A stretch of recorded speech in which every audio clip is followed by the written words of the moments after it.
Well, looks like we have our quorum. So, at 1:03, we'll start the Downtown Advisory Committee meeting. I hope you all don't mind, but I asked Fred if he'd do an invocation to this afternoon. This is our final meeting of this committee, as I recall, and I'm sure we need some guidance.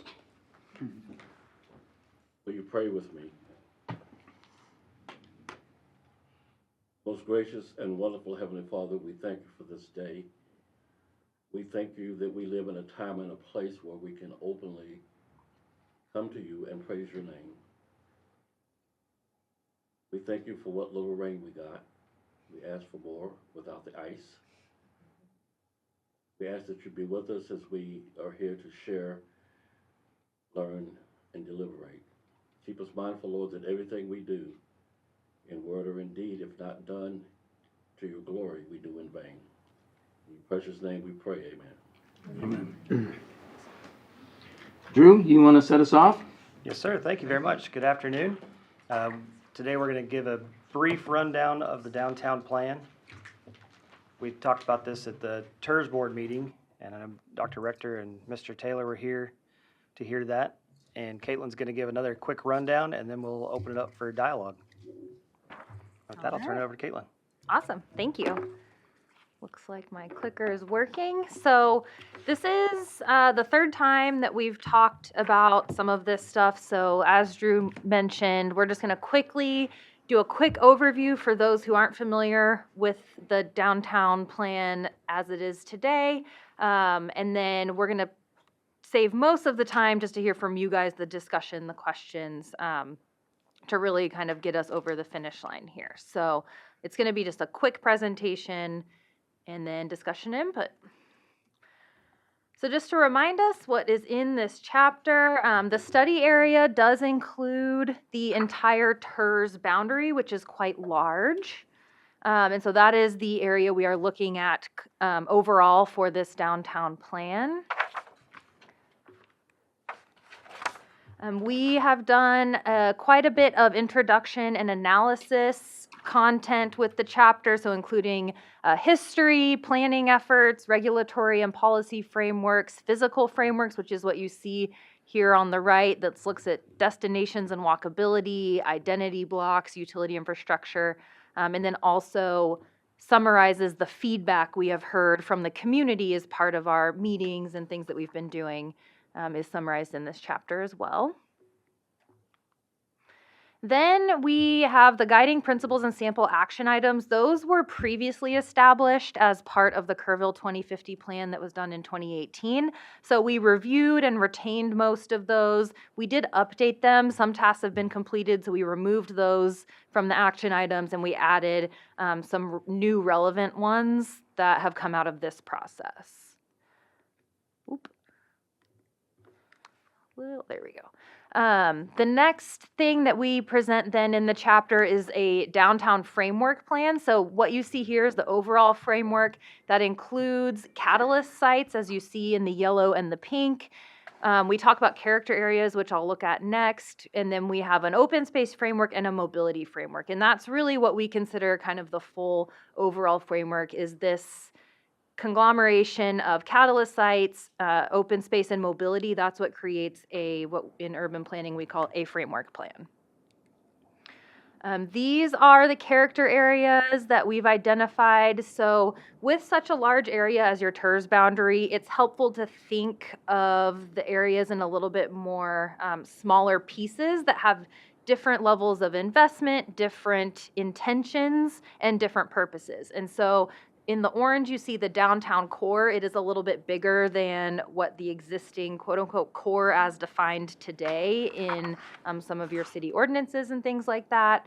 In the blue is what we call the supporting development, the commercial corridor along Sidney Baker going northeast, that does kind of bleed outside of your Tirz boundary a little bit, but that's just kind of for identification purposes, understanding that corridor leading into the core. A transition zone in yellow leading to what we kind of been calling the tail of the Tirz district. And then the idea of a university district here in the southern portion, that's really that connection, both programmatically and physically, between the core and Schreiner University. And so in the chapter, there is more detail about each of these character areas, scale, applicable uses that should be encouraged in those areas, and that kind of thing. I know we talked a bit about wanting a little bit more detail in the downtown core last time, I understood, from when Drew was here. So I did leave in the slides specifically looking at the downtown core, some of those key points. And again, this core, we're talking about the core here, and we can change the nomenclature if that's useful, but we understand, there's what you guys have been calling the core, that is about, I think, 8 blocks south and west, kind of in the southeast corner of what you're seeing here. That's kind of your existing core. So we've talked about expanding that a little bit, and this is really looking at where you concentrate your biggest investments from the city side, right? There's only so many resources. You can't give the same amount of investment to this entire area because it's just so large. And so if not saying everywhere doesn't get some investment, but the highest amount of investment in terms of the public realm, infrastructure, walkability, pedestrian experience, that kind of thing, happens here in the downtown core. Now, I know parking was a big conversation last time as well, so we've done a little bit of digging into some parking options. To note, the scope of this downtown plan doesn't include a full parking study, but I did want to give you guys a few numbers that we have come up with just from a kind of a high-level study here. The core today is about 16 acres of developable area, so that's taking out right-of-ways and things like that. The new core, as we're talking about in this plan, is about 62 acres of developable land. So that's about 3.8 times larger than your existing core. It's still a pretty small part of the overall Tirz boundary. We think that parking need just kind of, there's a lot of assumptions that go into this, right? Because we can't predict the future. But based on assumptions, we think that could bring an additional about 1,000 to 1,300 new parking needs in this area. For reference, you have about 550 existing parking spot needs in your existing, that 16 acres of your existing core. You have 535 spots in the garage right now. So right now, your garage plus 407 additional public parking spots in downtown, either on the street or in lots, things like that. You've got 942 public parking spaces today in downtown. So that's a pretty good amount of parking. Your parking needs, from a numbers perspective, parking needs are being met right now. We understand it may not always be in the locations everyone wants them to be in, right? It's not always going to be in the front door of the destination. But thinking about the future parking needs and the idea of this core, what you see on this map is the blue is your existing overlay that waives parking requirements for non-residential uses. Did you have a question? Isn't the entire downtown arts and cultural district, no off-street parking is required? For the core, any new development does not require parking. For the downtown arts and culture district, if it's an existing building, the change of use does not trigger additional parking requirements. But new construction does require so parking. Pint and Plow, that was with the previous zoning code? I wasn't here when that was. Okay, so that was previous zoning code. Okay. Yes. All right. I was thinking in all of the DAC, no new parking off-street was needed. But Right. it is, but we're saying that's not correct. Correct.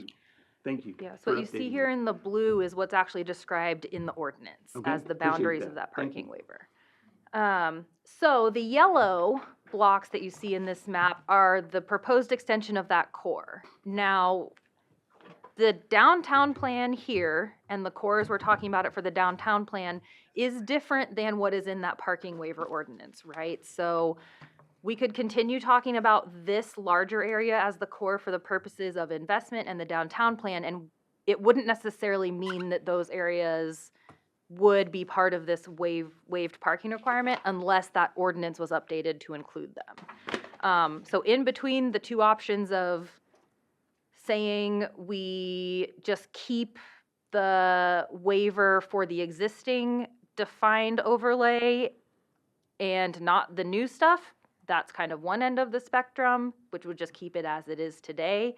And the purpose of the core conversation for the downtown plan just refers to investment and things like that.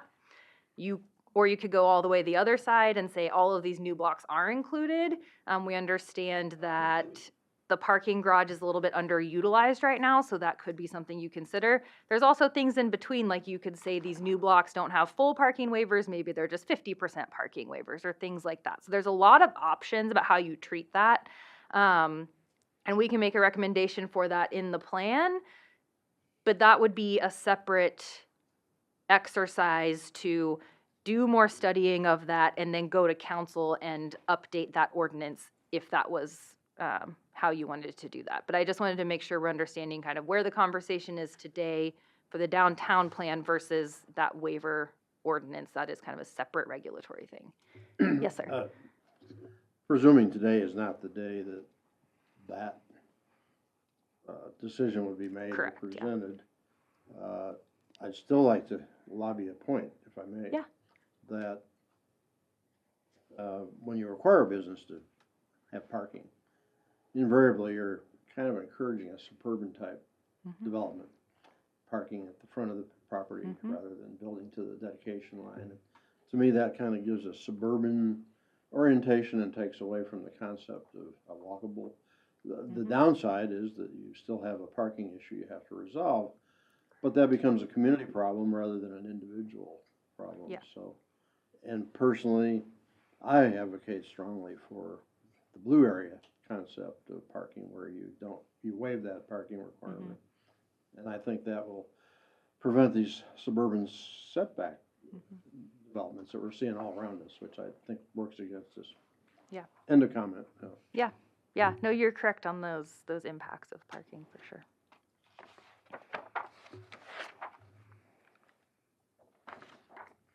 All right. So then we also have a downtown transportation portion of the chapter that looks at existing and proposed sidewalks, existing and proposed trails, as well as a bike lane that could connect this downtown, including the core, but also the larger downtown area to destinations outside of this boundary. Last time we were here, we also had this conversation about one-way street conversions. That, like parking, requires a lot more study. That requires a true transportation and traffic study before we make true recommendations. But what we have done in the chapter is say, this is an idea that's out there. It's worth looking into. Here's how we recommend you go about looking into that, including studies, pilot programs, things like that. So on the left side of the slide here is the one-way street conversion that was kind of presented to us or we talked about last time we were here, which is basically the three east-west, for lack of a better terms, but the three east-west corridors basically funnel traffic away from Sidney Baker, and then the two north-south corridors would funnel things down south towards Water Street. So What we presented last time. That's not at all what we presented last time. okay, so that's what we need to hear is what would be So we didn't redirect Main Street at all. We didn't redirect Jefferson Street at all. okay. So I'll send the drawing again. Okay. That's not what we sent. Okay. So we'll revisit that. And I think for those in the audience, the reason that Bruce suggested that was it would allow extension of businesses into what is now the currently parking or street traffic. So it would basically widen the sidewalk without widening the sidewalks. Yeah. Yes. Yeah. You wouldn't need Without the two-way losing parking lanes. as well. Yeah. All right. Okay, we'll revisit that. Make We'll it make clear. sure. Yeah, we'll make sure we update that then, because I know we do have your sketch. That's why we do these things. That's why we do these things. Exactly. We come back and we say, this is what we thought we heard, and you say yes or sometimes no, and then we update it for the final version. All good. I think last time when you guys were talking to Drew, it was also requested that we update the parking map to kind of divulge the public parking versus the private parking. So that's what you can see here now. We've broken that out into public versus private parking. So you can see that a little bit more clearly. And then in the chapter, in the transportation section, we also provide some contextual streetscape designs of how some of these things could be implemented along your roadways. So example cross-section of a primary multimodal street and a secondary pedestrian street. And these have a lot more detail in the document as well. And then we wrap up the chapter with character and branding best practices, so talking about gateways and wayfinding and signage, branding elements such as artwork and things like that, and as well as massing and treatment of buildings and how buildings, in order to create kind of that urban experience, should be positioned and front the public realm and things like that. Now, the pieces that are still missing are an illustrative plan, and this is an example, so we want to show you. I know there were some questions last time about what are those things, so this is an example of what an illustrative plan would look like that we will be creating for you, kind of next steps. We try to save these kind of things till the end because they take a lot of time to go back and change once they're in, so we want to make sure all the ideas are correct before we go into too many graphics.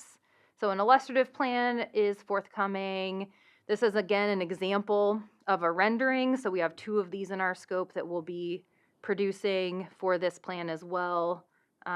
We would love to hear if there are specific things that you think would make sense for our 2 renderings. I know we were talking about possibly an alley activation rendering and an Entertain Mart rendering, but we understand maybe not the Entertain Mart rendering. So we have kind of an open seat for a rendering right now. If anyone has thoughts on what you would like to see as a rendering. I'd like to hear other opinions, but there has been discussion of an urban mall idea.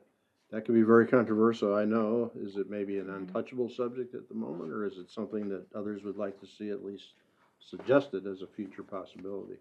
Like a And pedestrian I don't have the mall. answer to that. But that's the main drag of, what street am I talking? Cindy Baker? No, not Cindy No, Baker. Earl Garrett?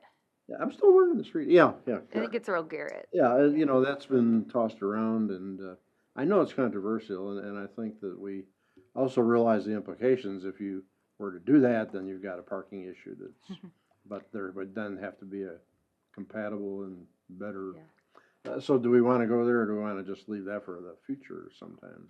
Well, that's a question. I mean, we're happy to make that rendering, and I think everybody else here, last time we were here too, we talked about maybe not a full-time pedestrian mall, but maybe something where you could pull up bollards and it becomes a pedestrian mall certain times of day or during events, things like that. So we could do a rendering of that kind of, maybe what we call like a That festival would be a plaza. good compromise, because you're not committed at all to the pedestrian mall, but you have the flexibility of when people are in agreement.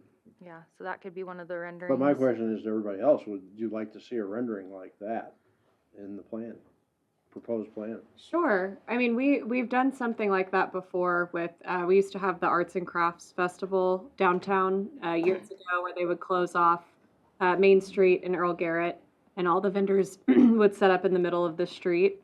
Is that what we're talking about? Yeah.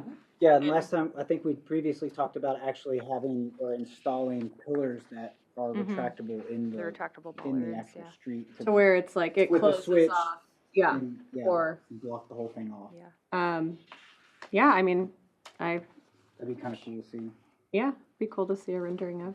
Yeah, and one good really something to think about too is there anything that you're kind of trying to sell an idea of for a rendering? Those can be really, like, renderings can be really powerful tools. A picture's worth 1,000 words, right? So if there's, like, for example, this rendering, one of the things they were trying to do was get someone to redevelop that hotel, that like historic hotel you see in the background of this Yeah. rendering. And so part of the purpose of this was we want to show the streetscape, but we also want to show potential investors what they would be part of. So if Right. there's anything like that. One more comment, there's nothing worse than a rendering that people misinterpret. You don't want that to happen, so Sure. I would think that there needed to be, along with the rendering, an explanation. Yeah. And to me, the great thing is that we're not talking about closing the street, we're talking about an opportunity to have flexibility. It's something you could grow into if people begin to like it. Exactly. But that needs to be made very clear, I think, in the, Yeah. you know. If it was like every Saturday, the Yeah. pillars go up, the farmer's market is at the end of the street, and Yeah, all the vendors exactly. can come set up, or, yeah. One more comment, if I may. Yeah. There's in the works, a wonderful festival being planned, but in many ways, that festival is going to extend current businesses.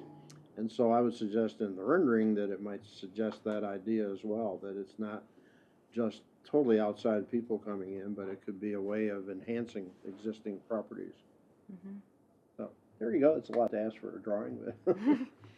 One area that a rendering might be interesting is the alley behind Earl Garrett Street or east of Earl Garrett Street, which is being used by some facilities right now for seating, extra seating capacity.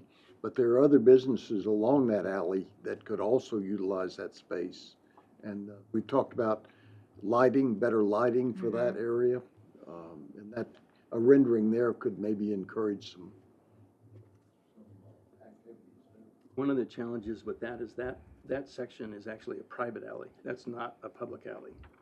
It is That's all owned by the all property private. owners. Okay.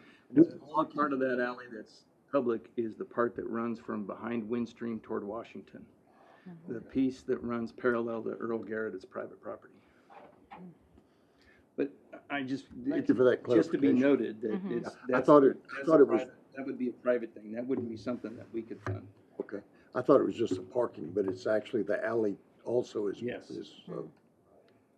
Yeah. It's all on fee simple. But it doesn't mean that a alley activation rendering for where we've been, I think last time we talked about down in the university district, there's an alley down there that would be kind of ripe for that, that those same thoughts and ideas and elements couldn't then be applied, Right. you know, to the private alley if they want to. And there's a rendering in here, isn't there, in our packet? Or is that just a photo of another? Oh, that's a photo. Okay. Yeah. Yeah, I think that's the dairy block photo. But we could do an actual kind of before If after. we did a rendering of the pedestrian mall, it would be, in my head, what I keep hearing over and over again is the return of bringing the festivals back. And so it would be a festival scene along Earl Garrett. Yeah. And that, I think a lot of people in town miss those festivals. And so I think that would be something the public might like. Okay. Right? And if we did, as Howard suggested, encouraging the businesses to come out onto the sidewalks with that, which wasn't how it was done in the past, that also makes it much more popular, so, Okay. in my mind. So that would be my 2 cents on that, on a rendering.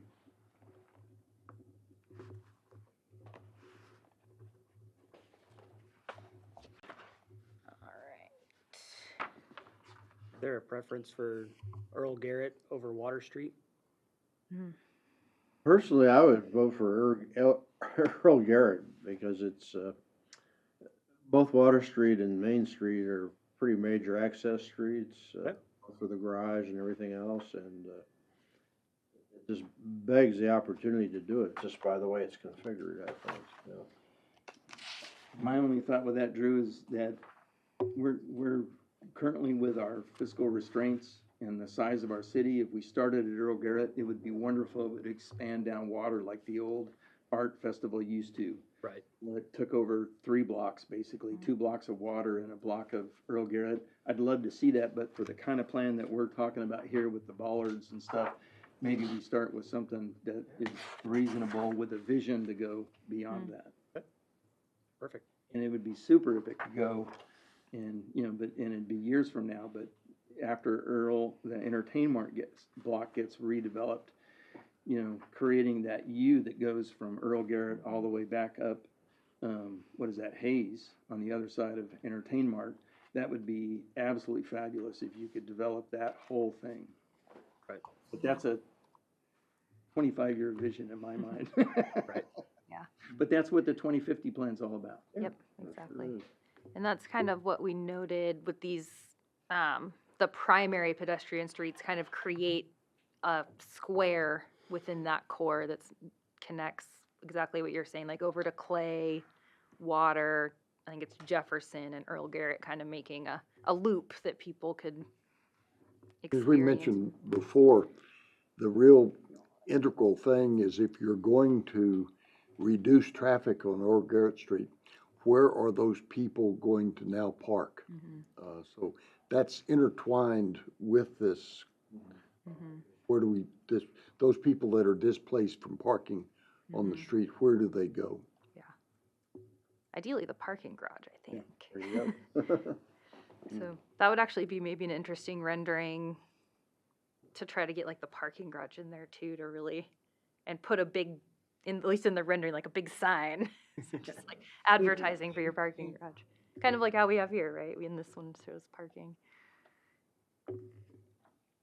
All right, so then the last piece that's still TBD, again, this is an example, so is the implementation plan and action items matrix. This is an example of the most detailed version where we do actually get into planning level cost estimates for certain kind of CIP projects that are recommended, and provide that. And so we list all of the actions coming out of the rest of the document. We categorize them, we give them a time frame, we talk about kind of who's responsible for those, because if something doesn't have a champion, it doesn't usually get done. So we kind of try to help start that conversation for you guys, listing potential funding sources, and then for where it's applicable, also those planning level cost estimates. So those are the three things: the illustrative plan, the renderings, and this implementation matrix that you can expect to see next time you see this draft of the plan will be new items. But with that, I think, again, like I said, we want to just quickly review the chapter again, since I think this is like about the third time you guys have seen this talk. So talk about some of the new stuff that we've been able to do since last time, but then leave it open mostly for conversation and discussion. Hopefully you guys have had some time to get into that chapter, sleep on it a little bit, and give us some feedback as we go forward and kind of finalize this chapter. Howard, did you have some comments on going through the plan that you wanted to add? No, well, kind of vaguely, I guess I'm the new guy in town. That's how I ended up being chair of the downtown committee. I didn't know any better. You didn't step back? I got I tried, and although now I feel like I'm really a part of this community since I had my roof destroyed on Sunday.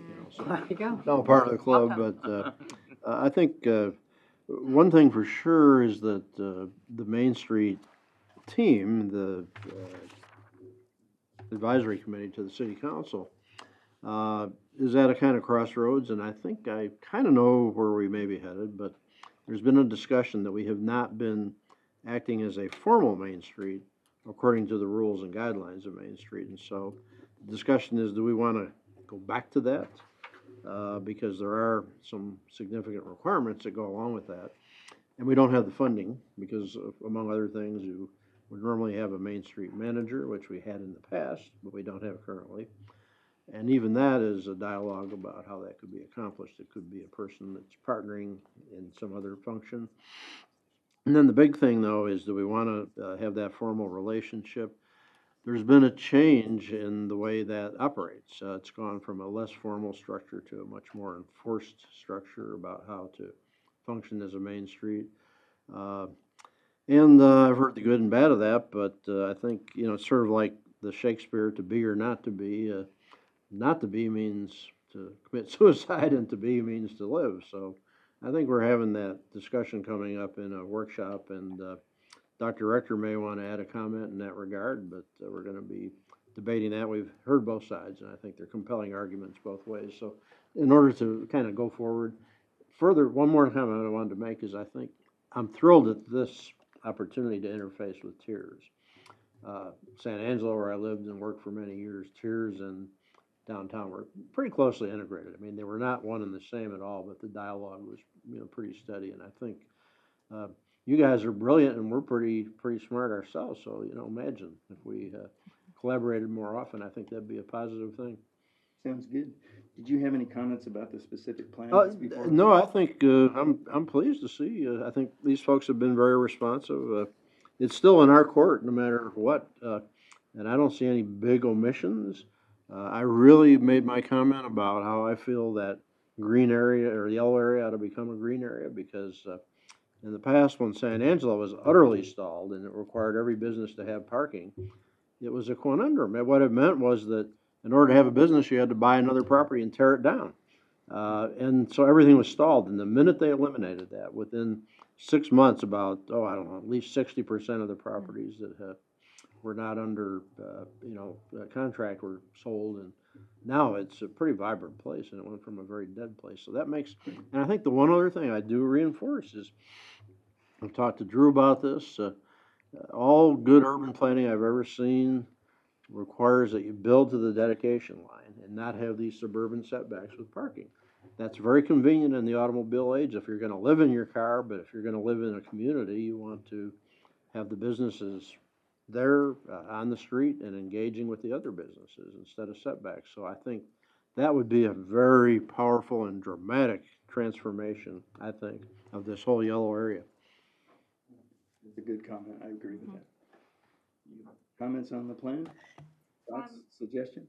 No, I'm thank you for doing the rendering of the private versus public parking. I do still, I know that the conversation of the parking garage has come up, where I do believe that there is a solution there somewhere that's not us, putting too much more, money into the parking garage specifically, but maybe it's having downtown businesses reward people for parking in the garage, or just something that, opens that up to the possibility. I know we had talked about doing signs, that there are cameras recording, to make people feel safer, things like that. But for the most part, I think that the direction that we're heading is great. Of course, my big thing is like sidewalk development. I feel like pretty much from downtown moving outward, whether it's going towards Francisco Lemos or towards University District, the sidewalks are pretty patchy, pretty rough. I don't think it encourages new businesses to move into those areas. And with it being, mixed use, that's such an untapped resource to be able to expand that. So that's kind of where my heart lies, but I think all this is great. Yeah, pedestrian traffic. Yeah, for sure. Bill, comments about the plan? I think the plan is excellent. I think there's a lot of great points in it. I did have a comment on identity blocks. I think we should extend that line all the way out Clay Street, from where it leaves out a lot of Clay Street, and definitely it needs to go from Earl Garrett to Washington along Water Street, and I don't see that being in the identity blocks right now. That's on page 46. You're talking, page 46. In page 46. I was looking. So are you Move back. saying those are existing identity blocks, or they need to be future? They are existing, okay, identity yeah. blocks. Yep. There's quite a bit of investment in those areas. Oh, Integral Park to include. So you said all the way, so down Clay? All the way down to Washington Street on Water, and then all the way out Clay Street. Washington to Water and Clay Street, okay. okay. Got it. Thanks, Bill. Red? I would echo her comments about the sidewalks. If you want the city to be pedestrian friendly, especially with a more mature population, if I can't park close to where I want to be, I need to have really good sidewalks.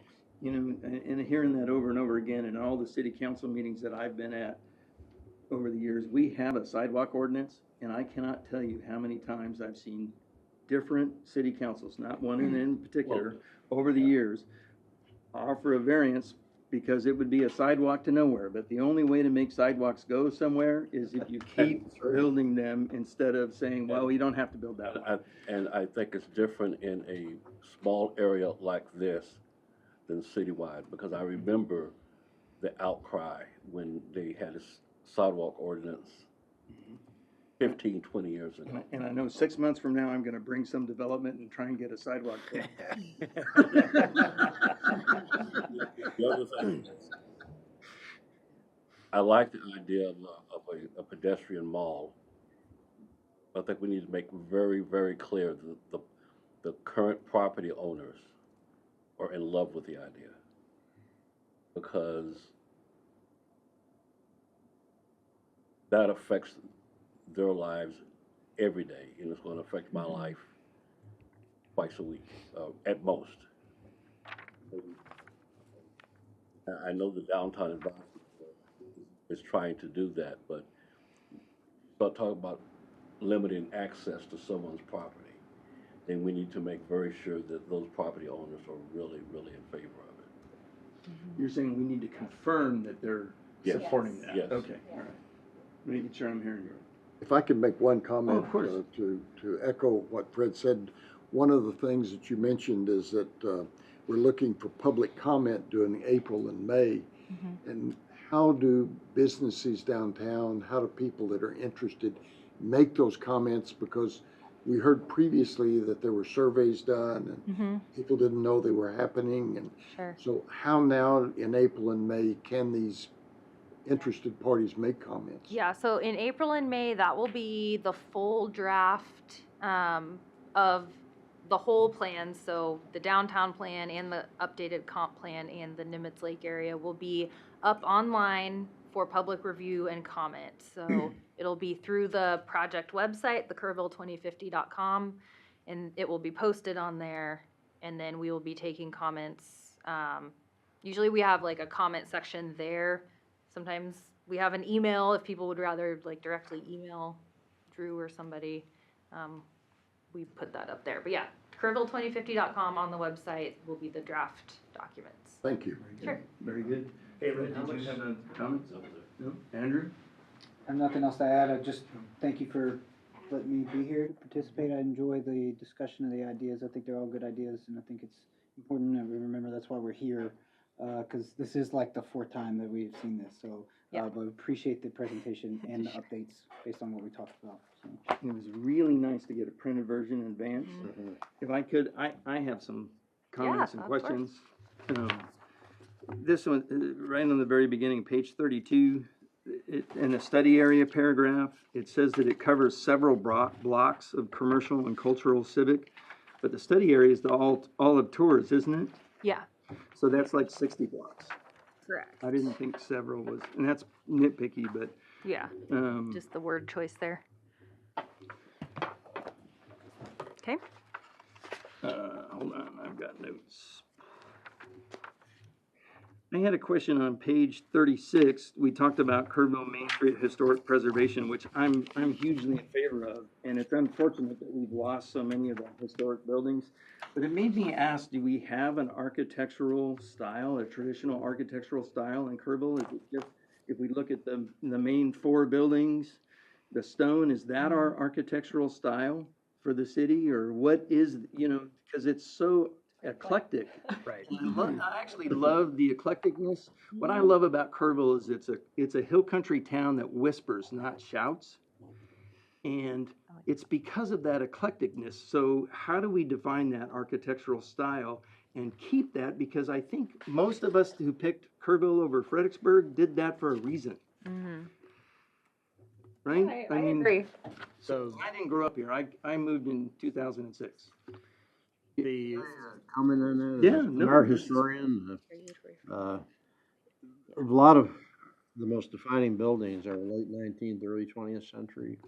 And that was an era of what we call eclecticism, you know, drawing on a great variety of styles. And so, in a sense, when you have that much variety coming together, the variety becomes kind of continuity in a sense, you know, that you have almost castle-like mansion, you know, that's Romanesque essentially. And probably the biggest jarring thing of all, in my opinion, architecturally, is the courthouse, which is this Art Deco 1930 style building that, you know, I saw it renderings or pictures of the original courthouse. It's not going to come back. But in terms of what shakes me up is how the courthouse doesn't quite integrate with the overall pattern of the downtown. And one other quick little comment I had is that often in discussions of downtown, we talk about merchant, but one of the things that keeps a downtown alive is government. And it's so omnipresent that there are people coming and going all day long through government offices. I'm looking at Michael over there, who is, hi, Michael. Hello. Who's talked about how someday he hopes to emerge from the city hall and see activity out here in the civic square. And I kind of feel that in a sense, government has not only a role, but a responsibility to be more a part of the action, if you know what I mean. I know they're burdened. I greatly admire anybody who works in civic government because it's a challenge, but still they have a lot of imagination. And I think that to me, that courthouse right now is an abomination, not the building, not the structure. It doesn't quite harmonize with the rest of the community, but just the way it looks like a used car lot. I mean, I hate to say it, and you know, yes, they have to deal with parking, but I think of landscaping and ways of integrating that would make that more harmonious. And I wish it was kind of, you know, stated a little more strongly in the plan. Okay. we'll pass you a waiver since you're new here because recently the voters turned down significant bond issues to Make it address the nicer. courthouse and spend tens of millions of dollars on the courthouse. No, I So understand that. you're not wrong. Your comments are well taken. The citizens didn't want it. No, I understand. So it's interesting. Yeah, the one place I will say we do address that is in the open space framework. If you saw that, we talk about working with both the county as a jurisdiction and then also the owner of the space right out here and seeing if there's something that could be done to make kind of those two spaces, connect them and make them feel like a little bit more public. So that's where we are right now with that conversation. But yeah, I agree. Yeah, your point is well taken. One thing I think is significant, if we go to page 52, this is the downtown feedback. And under weaknesses, there's regulatory barriers that hinder public events is listed. And under threats, continued city support is needed to sustain momentum. Those those may be perceptions, but I think there are perceptions that we need to deal with and say, hey, how do we correct this? Perception is reality, right? Right. If people think there are barriers, then in their mind there are barriers, right? So agreed. On page 39, I marked a number of properties differently in uses with a lot more public institution and some parks and stuff that, so I'll just give you my notes. Yeah, so page 39, that's the existing zoning map. Right, Right and there. I thought I marked what is existing. Right, so this is the zoning map that like the city currently holds. So this is how it's zoned. Actually, it's not. I pulled up the city's current zoning Okay. map. So I don't know what GIS version of the system, zoning map so- we have then. Okay, so we just need to update to the current We'll map. double check that Okay, that's the all correct right. zoning map. That'd be great. We'll 'cause save you that's some what I brain used for my damage. reference was the current zoning map. Okay, interesting. So yeah, it Uh, might be the map versus maybe what's in the GIS data may not be the same. Maybe so. So we'll check that. Well, and that's interesting because Yeah. there's the existing use and the proposed use often are inconsistent, so that may be the difference. Yeah, we'll So I was looking at the map, check it. Yeah, we'll double check so, that. and maybe it should be the proposed use, not the existing use, so. hold on. I don't have that many. No worries, you're good. But I Like I did go said, this through is it. exactly why we're here. We want to get all of these things out and addressed now. So I that it's easy really to adopt. liked bringing back in the guiding principles. There was one on page 56, the second bullet in D5, considering construction of the pedestrian bridge to connect both sides of the river and encourage development on the south side. I actually, I really like that idea. I don't think that's a realistic idea. And the only thing it brings to us as I read this study is later on, is it talks about one of the fourth items of major redevelopment is the mall. The mall isn't part of downtown, and the amount of money that would be spent to build a pedestrian bridge to tie the mall to downtown doesn't seem realistic to me. If we're tying a way into the river, which is what we've been trying to do for years in that second loop that we're talking about for the river trail that doesn't seem to be coming together very well. That did a much better job of tying us back to the river and connecting downtown to the river. But creating a pedestrian connection to the mall, I just don't see the value of that at all. And so it's just an opinion. And so I have a note later about the mall thing, about what I think might be a better suggestion for that. While we're on page 56, are you through, Ben? No, Hang on. Drew's got a comment back. What if we, Existing 2050 plan? it is, but what if we amended that to consider widening the 16 bridge for better pedestrian? I actually like that idea, and I was really disappointed when Kyle Burrow brought it to the city council, and we had a very small vocal group that said we needed to highlight cars and not pedestrians. And so widening the Sidney Baker Bridge for pedestrian access is a brilliant idea, because it's scary to walk across that bridge, and I've done it many times. Yeah, that was going to be my same. I didn't know there was even a place you could do that, is Yeah, there? it's on the west side of the bridge. So So I spent the entire eclipse walking about 20 times just to visit with people, and I went over that bridge every time, and it scared me all day. There was nobody Every time. driving right now, It- and they were going 5 miles an hour, and I was still just, two people couldn't stand, I couldn't stand shoulder to shoulder with anybody and walk It's got a side by 12-inch side. curb, and I still think cars might come up on it and get me. Yeah. So no, if we could widen that or create something, maybe something under the bridge, I don't know, but as a connection into the park and the river more, and that area on the south side of the river, but to do it for a mall connection, that doesn't make any sense to me at all. Okay. I'll work with you on that. It's gotta be Yeah. more than that. We'll amend that action item. And to I be maybe more- missed that it was in the existing 2050 plan, so. I think it will, I'm pretty sure We're it still on was. page 56. Oh, I'm sorry. Improve safety at the pedestrian crossing at Main Street and Sidney Baker. Yeah. I have been at many communities that are pedestrian friendly, and they have always walk, where the light changes and you can walk diagonally across the street, walk any which way. And I think that would really improve the feeling of safety coming from the parking garage. If you could walk directly to Water Street, or you could walk directly from the Welborns directly over to City Hall, instead of having to make two sides, it would be a great, I think, advancement for pedestrian-friendly walking areas. Yeah. I Those are agree. called scramble intersections. I agree. My next one was on page 58, D8, and again, I missed this was in the existing 2050 plan, but this encouraging mixed vertical development for residential uses, this is a huge need in our city, and the university district, as you're proposing it, is the best place to do it, in my opinion.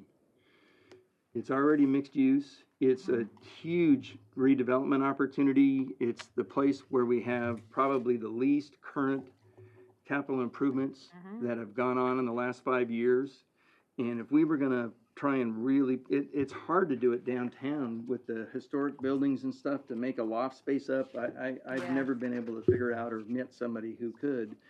But that part of town could really be use that mixed use zoning and create vertical, and then it ties into the alley, the public alley down a lot of the blocks back there, and so, anyway, that was just a comment.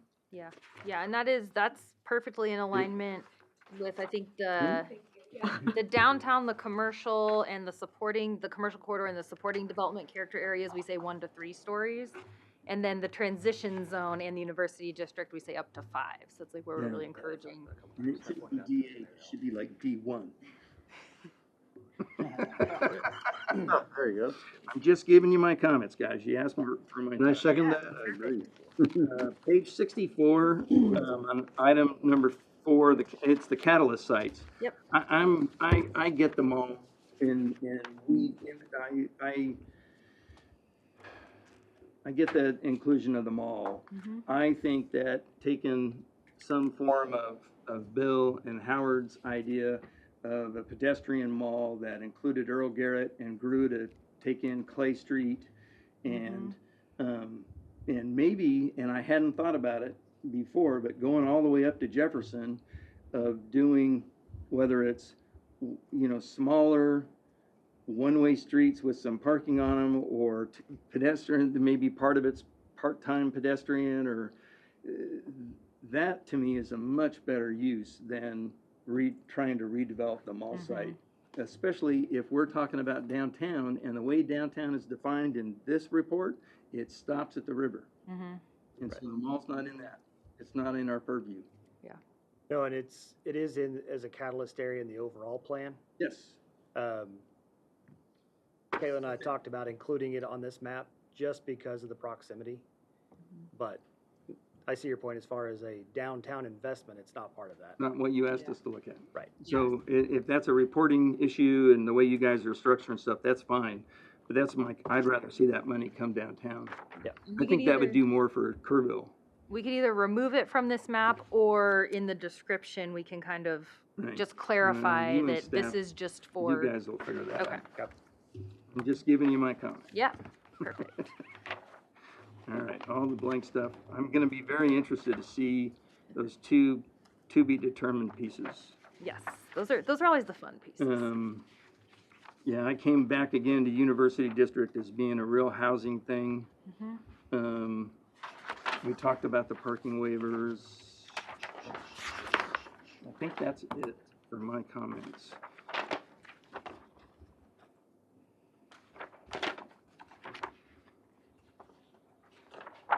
Yeah, I think that's it. I want to thank you all for all you've done, and I really want to thank you for finally giving us something in print, because it's so hard for me to do it Yeah. without having something in print, and this was the first time I didn't feel put on the spot. And so Perfect. thank you. Yeah, That's sure. just me. Yeah, we're happy to. No case, but yes, sir. Was that your fault that I got finally I got something in print? I will take the blame for all the things. Okay. I'm getting good at it. But Can I offer up when you're one? sitting up here and you haven't seen anything and you just drank it for 40 minutes, it's hard. It's a lot. No, and when Delane will hold up her hand and say, yes, it is. 100% understand that frustration, and I think it's a different town, same story, because it's the process for them of kind of just trying to coalesce all that data into something that's like, it's meaningful and tangible before they get it to you. But I'm glad it's a product that you like, and I think it's important that you all buy into what's in here. And if you have concerns, have consternation about certain things, let's talk about it. Let's get it out, because, like the 2050 plan, this will help drive where the council wants to go, where the boards want to see things. And so we as staff use don't this want. report, like the 2050 plan, It'll be a like part we of have it. done over and over again since we did that. This is the This- downtown chapter of the 2050 update. This will make a huge difference, and having that plan that I think was started under Mark, and actually got used instead of put on a shelf, that's what made the difference. And so if you all can do that and carry this forward, I think that's important. We're about 90 minutes into this, I probably should have asked earlier, but there may be some public comment. Is that okay? Can I start? I have one. Yes. Now, this is not my comment. This is a comment. I've been coming to Kerrville since 1997. My best friend's from here. And so I just started coming down and met all these people. a lot of the reason why we moved here is because they all came back and we wanted to be around them. They all, and I point to, this is page 54, and it's D2, the third bullet point. And every one of them says the same thing to me all the time. They're like, this, if we can activate the river as a place to enjoy the vistas and to multiply what the Arcadia deck looks like, going from the pavilion all the way over to the library. Here, here. I know it's an expensive project and it's got a lot of hair on it, but it's such a cool idea. And I'm gonna fight for that one for as long as I get to work for Kerrville. So that's my public comment. All right. What do you envision? Well, the vision actually exists. Freeze and Nichols created the boardwalk. So there's a couple of different scenarios. I know that, oh God, I'm gonna blank on his name now. No, the Presbyterian, Oh. downtown. Yeah, I have a copy of that. What's his name? He was 90 years old when I was Yeah. talking to him. Frittenbach? Thank you. Trittenbach. Yes, Trittenbach had a plan. Yeah. That one had kind of a sort of a cascading down to the river, much the same as it exists at the library. I think we don't necessarily need that duplicated right next door because it's such an expensive thing. But it would be like you see the Arcadia deck. It would start at the pavilion and it would work its way all the way over to the library. And I mean, in my mind and my vision for it, I always use this example of Green Hall. If you're behind Green Hall, you're at the grist mill, you're sitting on that back patio.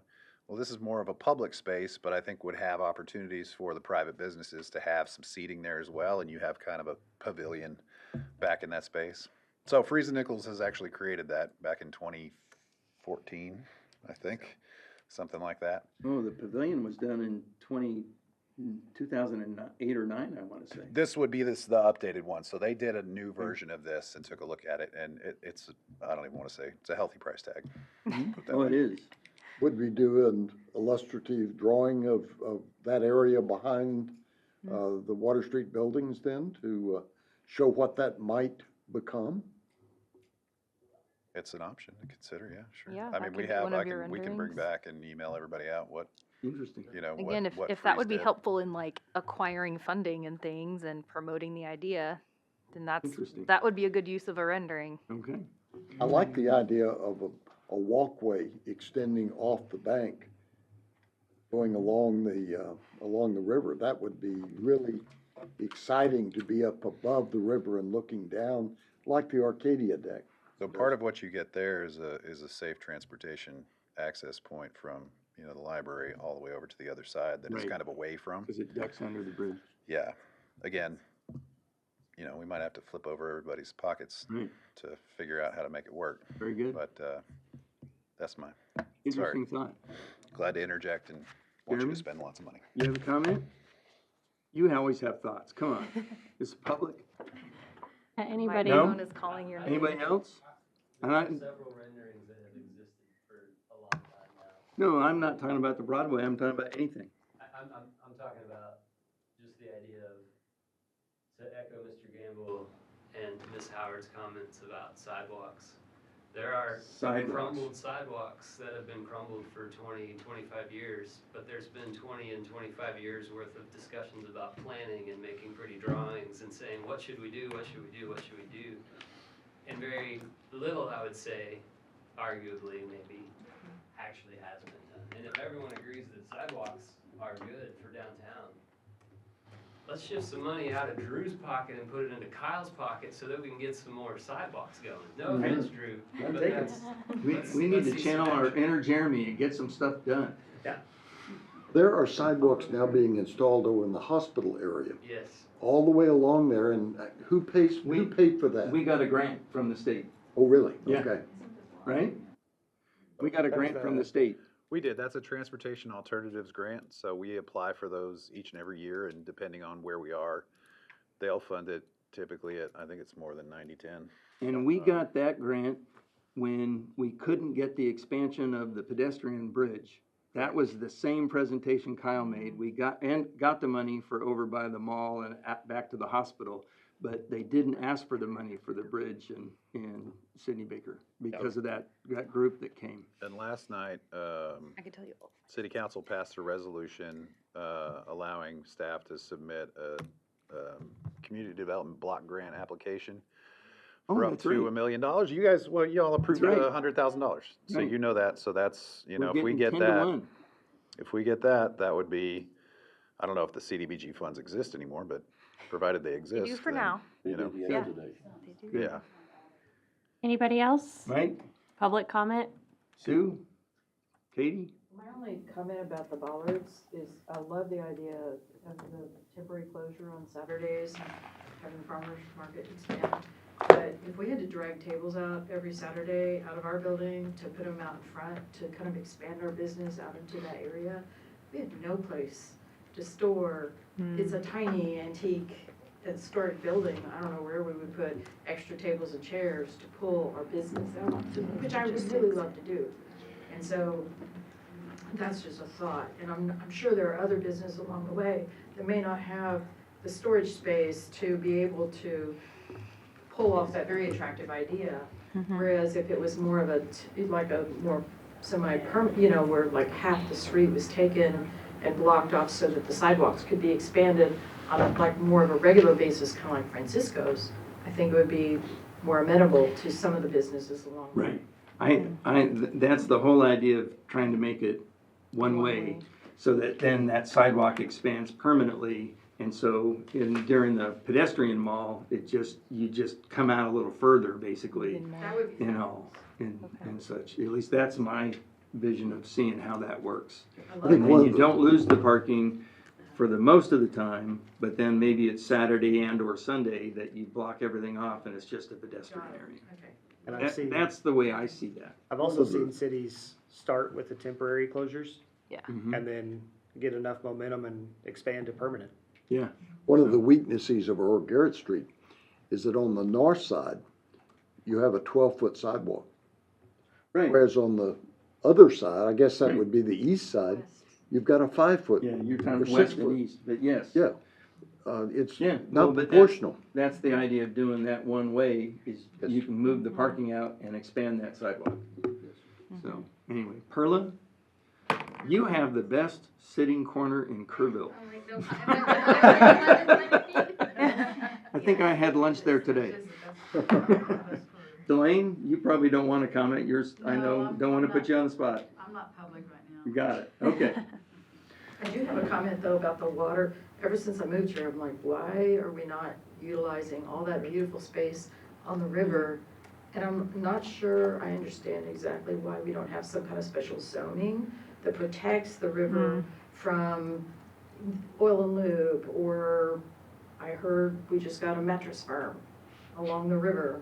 And it's just like, that's beautiful space, and it's right there where you're gonna develop this ramp and all this boating and all this tourism and places for people to enjoy and have maybe restaurants and, you know, cafes, coffee shops, and yet there's a mattress firm going right across this lake from where we're gonna have this beautiful spot. So I believe is there a Dr. way we Rector- can change zoning around the river to protect it? I believe Dr. Rector tried to do that 20 years ago and has been slowly coming back ever since the beating. Yeah, better though, the mattress firm than the oil change. Okay, I've got it. Very good. If there isn't anything else, I'll take a motion to close the meeting. So moved. We got a motion to close the meeting? I'll second. Second, meeting's closed at 2:06.